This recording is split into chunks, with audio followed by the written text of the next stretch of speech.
안녕하십니까. 포항공과대학교 컴퓨터공학과 인공지능대학원 옥정슬 교수입니다. 오늘 제가 발표드릴 내용은 안드류 바토, 리처드 더튼, 24년 튜링 수상자분들의 업적에 대한 건데요. 이 업적은 강화학습의 개념과 알고리즘 기반 마련에 대한 공헌이라는 내용이 되겠습니다. 보시면 강화학습 익숙하실 수도 있는데 아마 익숙하지 않다는 전제로 사실상 업적 설명이지만 강화학습 수업이 될 수도 있을 것 같습니다. 그럼에도 불구하고 부분 제가 업적에 대해서 잘 깨알같이 여러 재밌는 사실과 함께 말씀드려 보도록 하겠습니다. 앤드류 바토, 리처드 더튼 교수님은 이렇게 생기셨고요. 보시면은 이름을 익숙하게 들어보셨던 분도 계실 것 같아요. 가장 유명한 거는 강화학습 책을 쓰셨고요. 그 책이 지금 구글 스칼라 기준 사이테이션이 8만 회가 넘고 있습니다. 네, 그래서 강화학습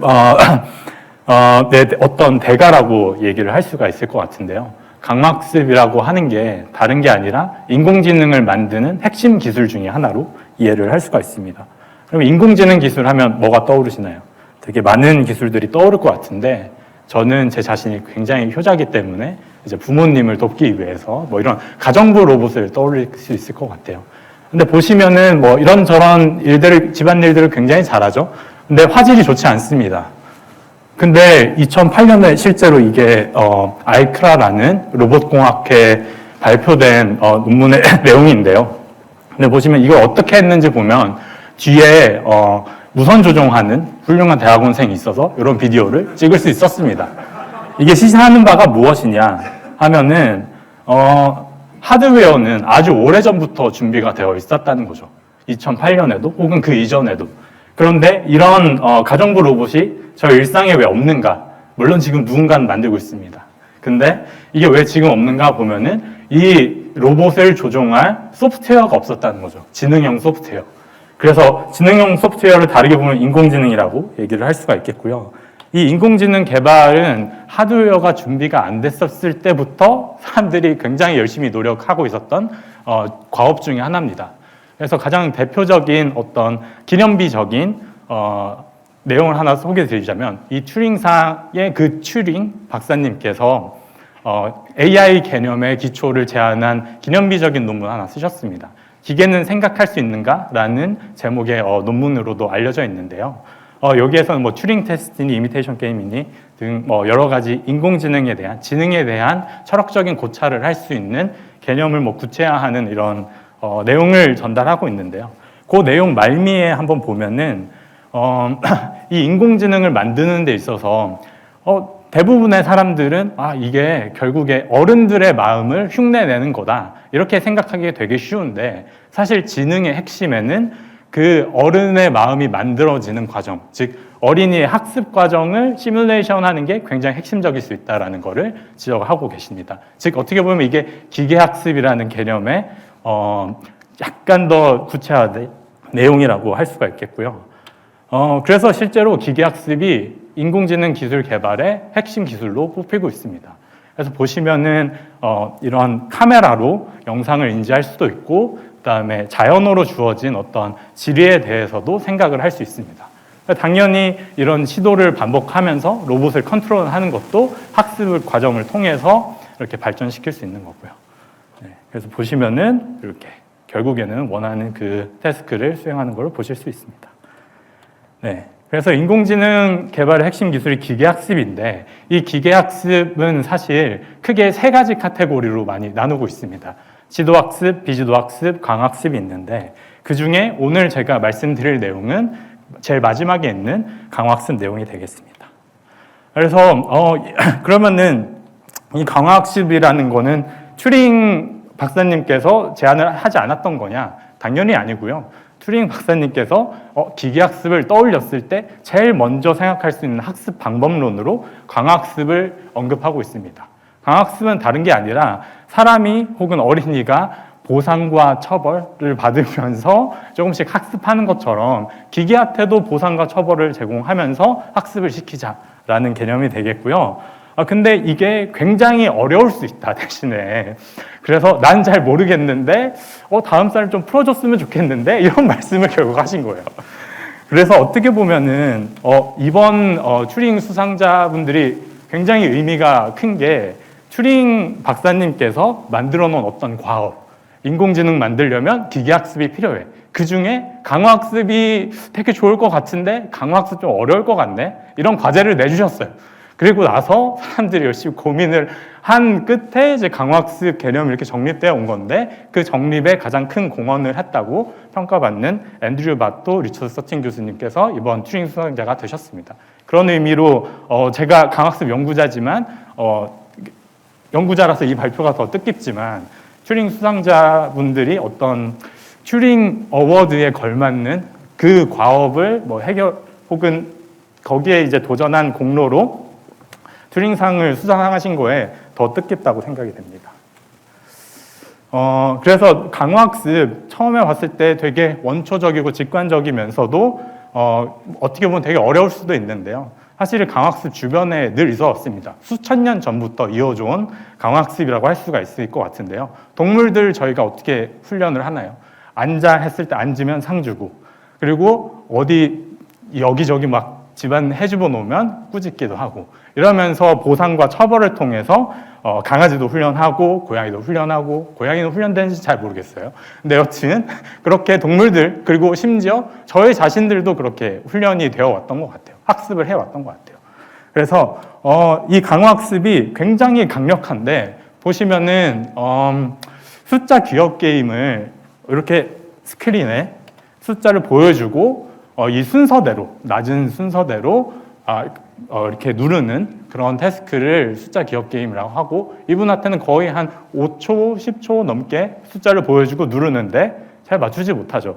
이거 아마 동영 유튜브 계신 분들 정지하고 다시 돌아가서 눌러보시면은 쉽지가 않을 거예요.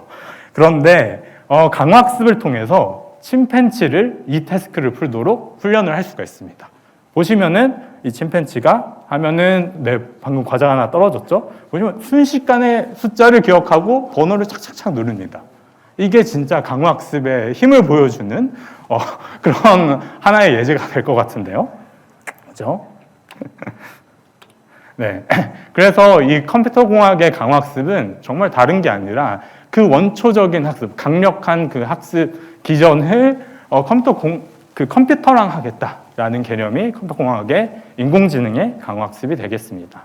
뭐 예를 들어서 이제 벽돌 게임을 하는 인공지능을 만들고자 한다면 벽돌을 깨면 1점 주고, 그 공을 잘 못 받아서 게임이 끝나면 마이너스 100점 주고, 이런 식으로 보상을 수치화해서 기계한테 제공해주고, 기계는 어떻게 하면 그 보상을 최대화할 수 있을까? 이런 걸 통해서 기계를 학습시킬 수 있다. 이런 게 강화학습이 되겠습니다. 근데 이거 잘 보시면 아시다시피 이 강화학습이라는 개념 자체가 행동심리학에서 기인을 했기 때문에 심리학 개념이 굉장히 중요할 수 있겠습니다. 더불어 이거를 컴퓨터에 옮기려면 그 심리학에서 만들어 놓은 그 이론들을 잘 기계가 알아들을 수 있게 수학적으로 추상화도 하고 코딩도 하고 이런 것들이 필요하기 때문에 수학적인 능력도 필요할 것 같아요. 그래서 실제로 보시면은 이 두 분 수상자의 이력을 보시면 수학 전공의 심리학 전공입니다. 학사를 두 분 그렇게 받으셨고요. 그리고 나서 한 가지 더 말씀드리면은 참고로 리처드 서튼 교수님이 앤드류 바토 교수님의 첫 박사 학생입니다. 네. 그래서 이 두 분이 만난 것도 되게 되게 낭만이 가득한 일이 있었을 것만 같고, 그 다음에 갑자기 또 학사 전공을 바꿔서 컴퓨터공학을 전공한 것도 뭔가 낭만 가득한 일이 있을 것 같잖아요. 실제로 낭만 가득한 일이 굉장히 많은 분들입니다. 우선 첫 번째로 리처드 서튼 교수님께서 심리학 학사를 하다가 왜 갑자기 컴퓨터공학을 갔냐 보면은, 심리학 학사 공부 중에 이걸로 기계를 훈련시킬 수 있다 이런 말을 듣고 도서관에서 그럼 컴퓨터 하는 사람들은 어떻게 이 학습 과정을 컴퓨터한테 옮기는지 한번 봐야지 하고 열심히 논문도 읽고 책도 읽고 하셨다고 합니다. 그런데 만족스럽지가 않은 거예요. 약간 패턴 인식에 지나지 않는데 이런 기분이 들어서 이렇게 수소문 하다 보니까 해리 크로프트 박사님께서 미 공군 연구소에서 강화학습 관련한 개념으로 뭔가 연구한다는 소식을 듣고 편지를 하나 쓰게 됩니다. 그래서 그 편지가 해리 크로프 박사님께 전해지고 그 전해진 게 점심 식사로 이어지고 그 점심 식사에서 얘기하다가 UMass에 그러니까 매사추세츠 대학에 그 관련한 프로젝트 뭐 빈자리가 하나 있다. 그걸로 너 대학원 하면 되게 좋을 것 같은데 하셔가지고 리처드 서튼 교수님께서 이제 컴퓨터 공학 전공하러 매사추세츠 대학에 가시게 됩니다. 네. 그래서 벌써 낭만이 가득한데 이 정도 가지고 무슨 낭만이냐 하실 수도 있을 것 같아요. 그래서 잠깐 이 이력을 한번 보시면은 뭔가 좀 수상한 게 있습니다. 뭐 공백이 좀 있잖아요. 보통 유명하신 분들은 공백이 잘 없는데 이 3년의 갭은 잃어버린 3년은 무엇이냐? 보시면은 실제로 잃어버린 3년인데 리처드 서튼 교수님께 무급 수석 연구원으로 매사추세츠 대학에서 일을 좀 하셨다고 합니다.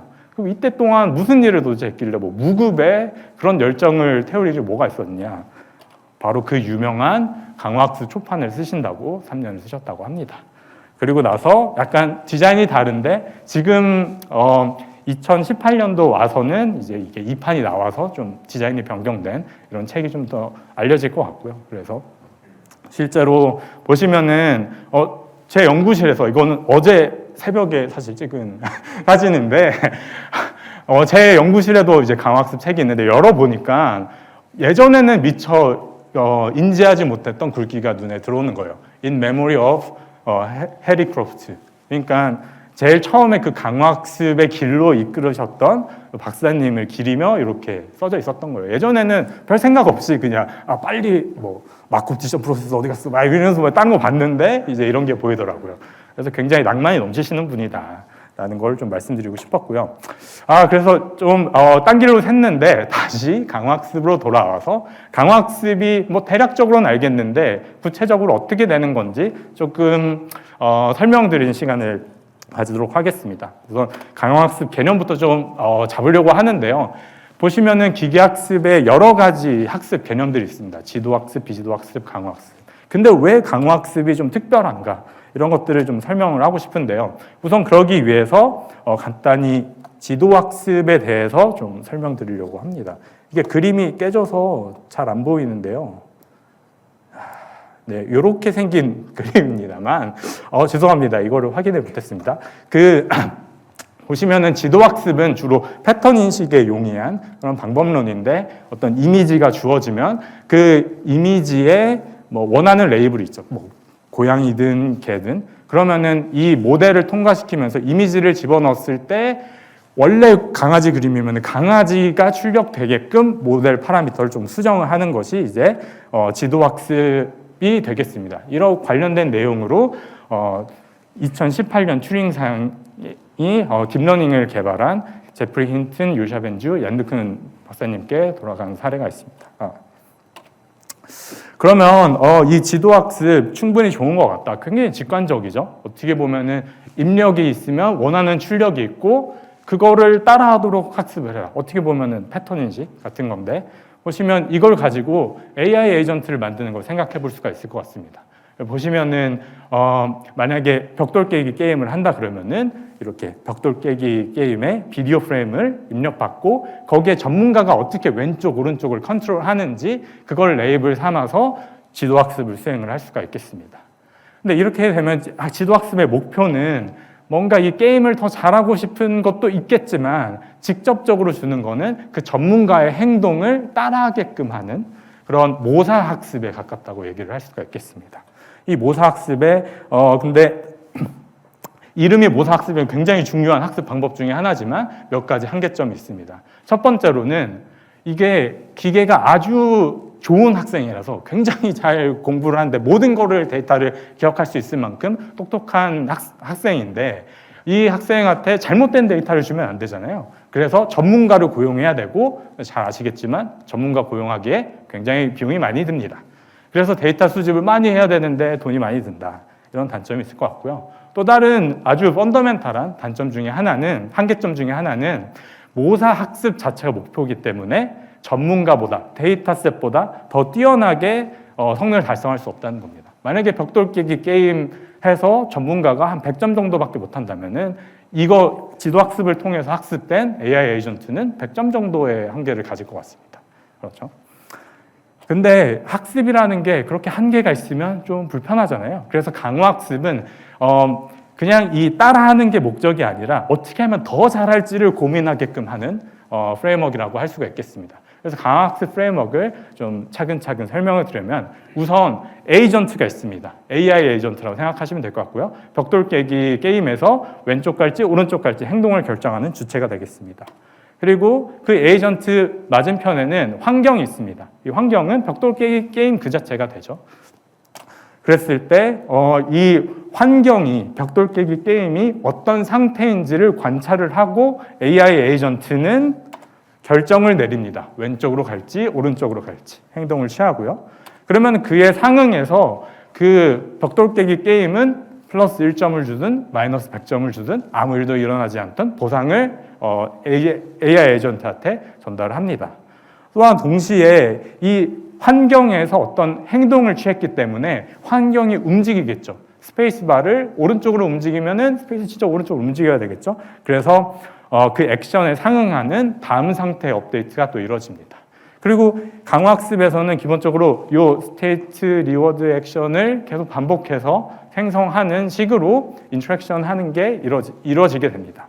그럼 이 과정에서 AI 에이전트의 목적은 무엇이 되냐 하면은 장기 총보상, 어떻게 보면은 내가 어떤 식으로 스테이트에서 액션을 뽑아낼 건지 그 매핑에서 일어나는 보상을 최대화하겠다라는 목적을 가지게 됩니다.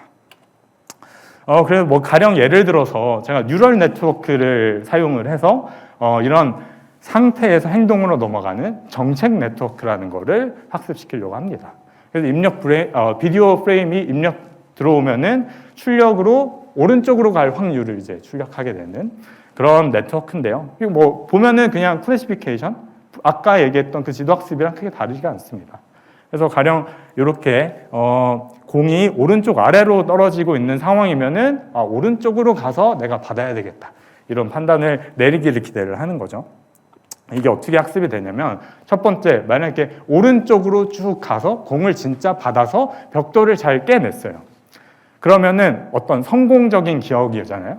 그래서 이거를 더 행동을 강화해야 되겠다 해서 강화학습 알고리즘은 어떻게든 모델 파트를 잘 계산을 해서 오른쪽으로 갈, 이 상황에서 오른쪽으로 갈 확률을 키우게 됩니다. 보시면 0.6에서 0.7로 성공적인 기억을 통해서 우리 어떤 행동이 강화될 수 있는 거죠. 이 강화학습은 근데 또 재밌게도 실패 경험을 통해서도 배울 수 있습니다. 저희가 진짜 실패한 경험을 통해서 뭔가 배우잖아요. 그런 것처럼.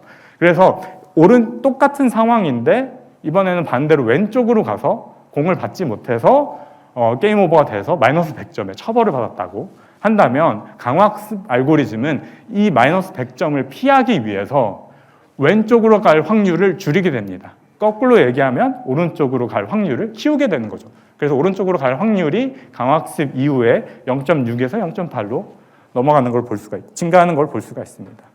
즉 강화학습은 성공적인 것뿐만 아니라 실패한 기억을 통해서도 배울 수 있기 때문에 에이전트 스스로가 데이터를 모은다고 해도 괜찮습니다. 거기에서 실패와 성공 경험이 있어도 뭔가 학습을 할 수 있는 게 강화학습의 장점이 되겠습니다. 이전에 전문가를 고용해가지고 뭐 열심히 데이터 모으는 거랑 좀 다른 철학이죠. 그리고 한 가지 더는 강화학습에서는 저희가 목표하는 게 이 총 보상량을 최대화하는 걸 목표로 합니다. 따라서 이 데이터를 뭐 기계가 굳이 안 모아도 사람이 모으게 하더라도 그 사람 모은 데이터를 가지고 얘가 어떤 식으로든 사람이 이런 실수를 계속 반복하네? 근데 보상을 키우려면 난 이렇게 해야 될 것 같아 하는 초인간적인 그런 성능을 달성할 수도 있습니다. 실제로 강화학습을 통해서 많은 어플리케이션들이 만들어지고 있는데요. 간단하게 저희 일상에서 굉장히 중요한 파전 뒤집기 또는 팬케이크 뒤집기 역시 강화학습을 통해서 학습할 수 있습니다. 처음에는 잘 못하지만 이런 실수 그리고 또 부분 성공한 기억들을 반복하면서 이렇게 굉장히 팬케이크를 잘 뒤집는 걸 볼 수가 있고요. 그리고 아까 보셨던 벽돌 깨기 게임 역시 뉴럴 네트워크 인공지능의 에이전트를 학습을 해서 수행하는 걸 볼 수가 있습니다. 더 나아가서 그냥 벽돌 게임뿐만 아니라 여러 비디오 게임을 이렇게 잘 푸는 거를 볼 수가 있고요. 그래서 이거는 구글 딥마인드의 2013년도 연구 결과인데 그 당시 기술만 하더라도 굉장히 많은 수의 게임에서 인간 이상의, 그러니까 평균 성인 게임 수준 이상의 성능을 인공지능이 달성하고 있다라는 걸 볼 수가 있습니다. 그리고 여기에 또 더 강력한 강화학습의 가능성을 보여주는 이벤트는 2016년에 알파고와 이세돌 구단의 대국이 되겠습니다. 보시면 결국 결과 다 알고 계시겠지만 알파고가 이세돌 구단을 어떻게 보면 뭐 처참히 승리를 했던 그런 경우이고요. 이 중에 특히 주목할 만한 게 단순히 이세돌 구단을 이겼다 이런 게 중요한 게 아니라 굉장히 중요한 게 제2대국에서 일어났습니다. 제2대국의 알파고의 37번째 수는 그거 뒀을 때 해설자들이 다 그랬어요. 저런 수를 왜 두냐? 프로기 사람은 절대 저런 수를 두지 않는다. 소위 말하는 떡수다. 드디어 인공지능이 망가지는구나. 역시 사람한테 안 돼. 이런 해설들이 있었어요. 그런데 몇 분 뒤에 사람들은 경악을 금치 못했던 게 이게 결국에 신의 한 수로 다시 재평가되게 됩니다. 그러니까 어떻게 보면은 기존 사람들이 생각하지 못했던 수를 강화학습을 통해서 계속 기계는 실패와 성공을 반복하면서 보상을 최대화하려고 하다 보니까 사람이 찾지 못했던 뭔가를 발견하게 되는 거죠. 이게 강화학습의 잠재력을 보여주는 대표적인 사례가 되겠습니다. 그래서 이런 강화학습 알고 싶다. 너무 알고 싶으시죠? 그래서 강화학습 알고리즘을 간단하게 적어보면 이렇게 생길 것 같아요. 일단 기계한테 경험을 축적해. 성공이든 실패든 좋으니까 다 축적해. 그 다음에 높은 보상을 주었던 좋은 기억에 대해서, 성공적인 기억에 대해서 그걸 똑같이 하는 확률을 높여줘. 그 다음에 좋지 않았던, 처벌받았던 기억은 피하도록 확률을 낮춰줘. 이런 식으로 학습을 할 수가 있겠죠. 근데 여기서 알고리즘이라고 그러기 민망한 수준의 글인데 보면은 2, 3번 스텝은 도대체 어떻게 하는 거야? 또는 경험 데이터 축적, 그럼 축적 다 한 다음에 학습하면 되는 거야? 아니면 축적하면서 학습할 수 있는 거야?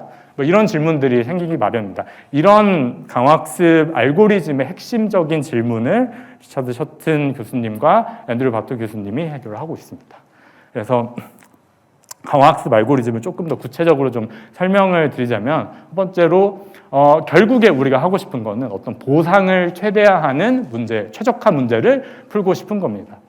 최적화하니까 아마도 여러 가지 방법론이 있겠지만 미분에 기반한 최적화 방법론이 저희 동네에서 되게 많이 쓰이는데요. 근데 안타깝게도 이 가치라는 거, 총 보상량이라는 거는 내가 어떻게 행동하는지에 연관이 있지만 그걸 미분 가능한 식으로 쓰기가 굉장히 난해하게 됩니다.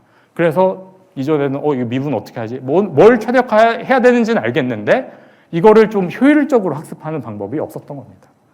근데 요거를 해결하기 위해서 특히 셔튼 교수님께서 정책 그레디언트 정리라는 어떤 수학적인 이론을 발명을 하셨는데요.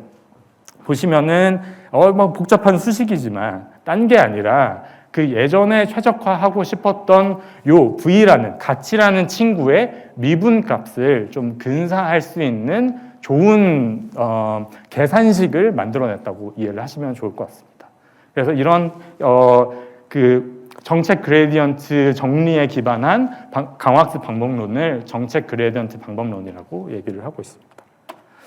그러면은 이게 어떻게 행동을 강화하고 약화하고 이것까지는 계산을 할 수 있을 것 같아 기분이 드시죠? 그러면은 또 남은 질문은 또 무엇이냐 하면은 이 경험 데이터를 언제까지 축적하고 그리고 또 복습하면서 언제 강화하고 언제 약화하고 이런 걸 계산하지? 이런 게 또 남는 질문이 될 것 같습니다. 가장 단순한 방식은 일단 데이터 다 모아. 게임 끝까지 다 해. 그 다음에 제일 좋았던 그 게임 플레이를 기억하고 그걸 계속 따라하게끔 하자. 이런 식으로 접근을 할 수가 있겠죠. 근데 만약에 게임이 안 끝나면 어떡하죠? 저희 인생 안 끝나면 어떡하죠? 끝날 때까지 기다려야지 학습하나요, 저희가? 그렇지 않잖아요. 그래서 강화학습의 기본인 그 가치학습이라고 하는 거를 다 끝난 다음에 하는 게 아니라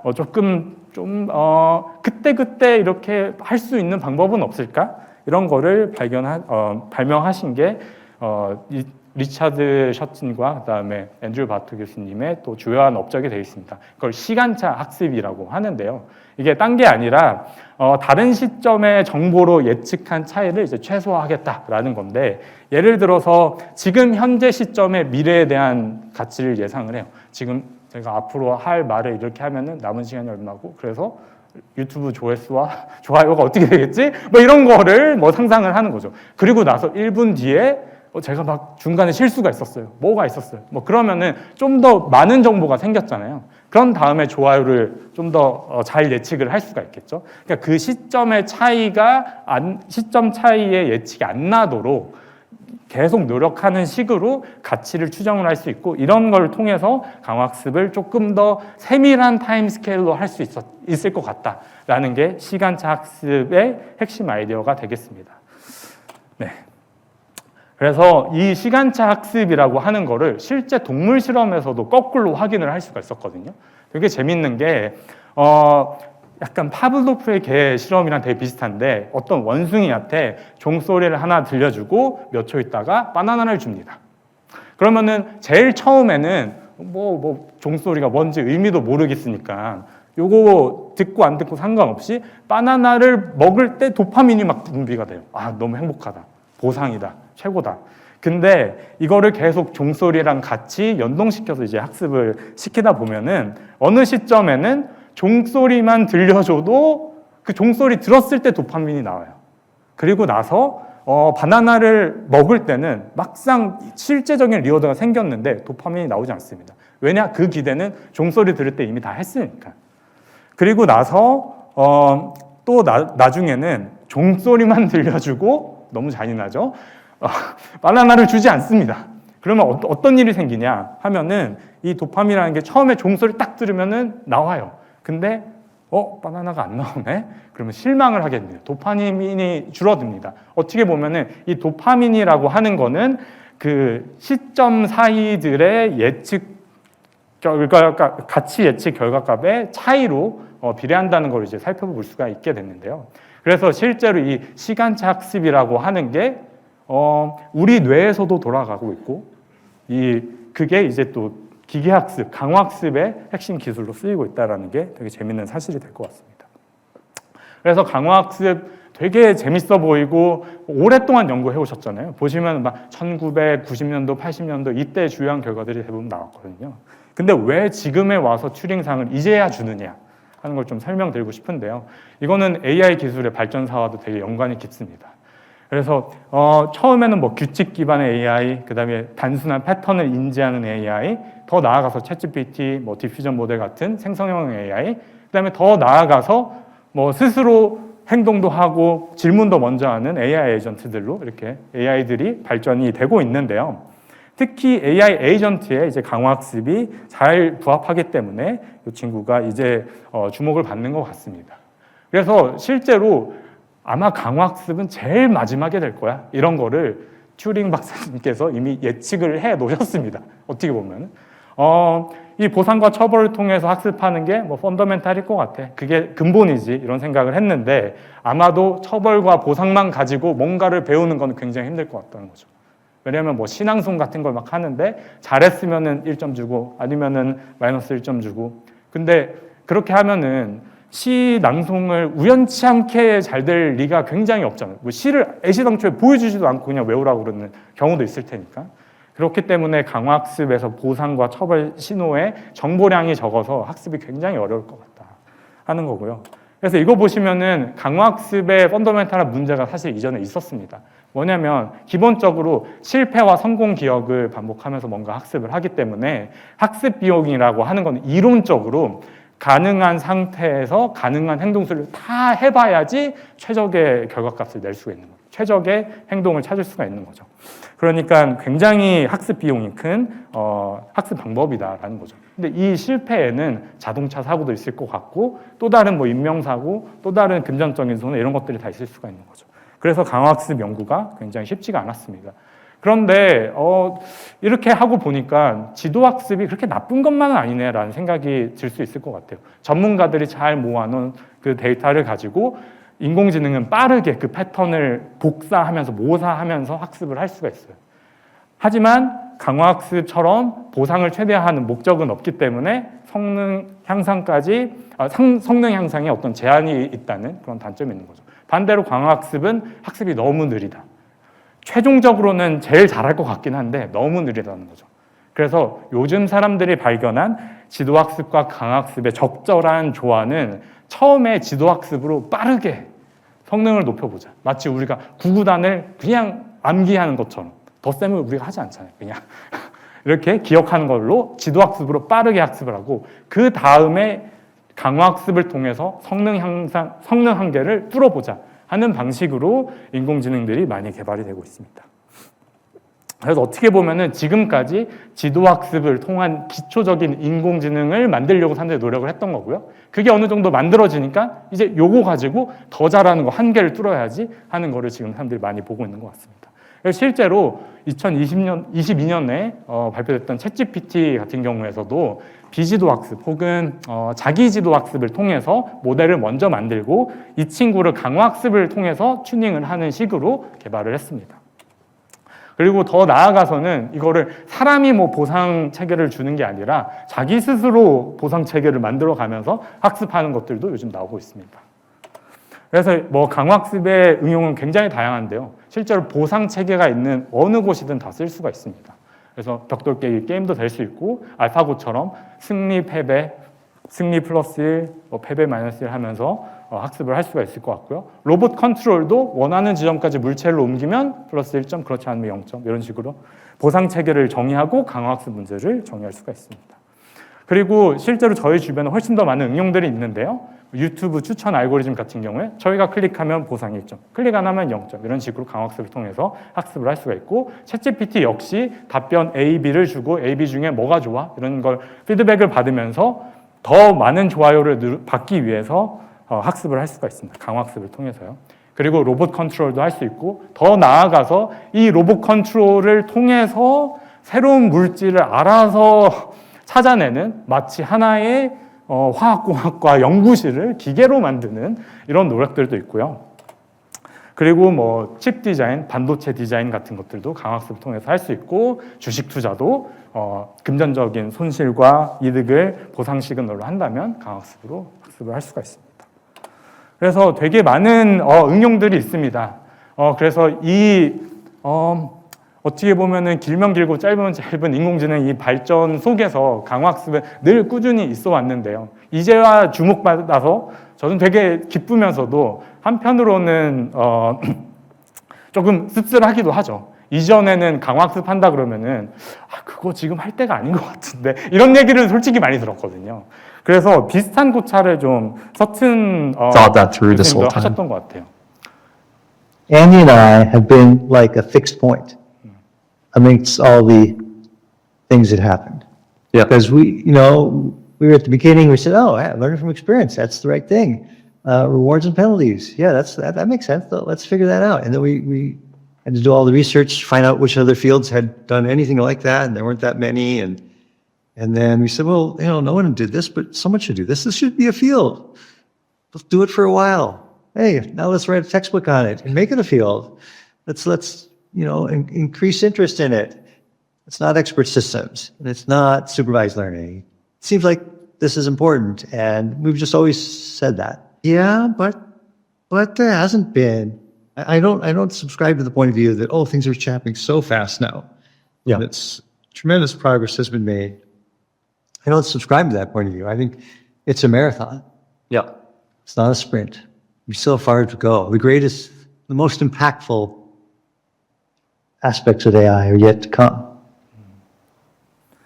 보시면은 다른 사람들이 뭐라 그러든 사실 강화학습 굉장히 뚝심 있게 오랫동안 해오셨기 때문에 그 공로로 이 상이 주어진다고 생각이 되고요. 인생은 마라톤입니다. 그리고 마지막에 하셨던 말이 굉장히 와닿는데요. 인공지능의 가장 위대하고 영향력 있는 측면들은 아직 오지 않았다고 합니다. 그래서 뭐 강화학습이 됐던 다른 학습이 됐던 뭐 이런 기술이 될지는 모르겠지만 또 인공지능의 발전을 보시고 응원을 많이 해주시면 좋을 것 같고요.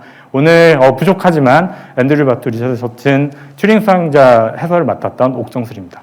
감사합니다.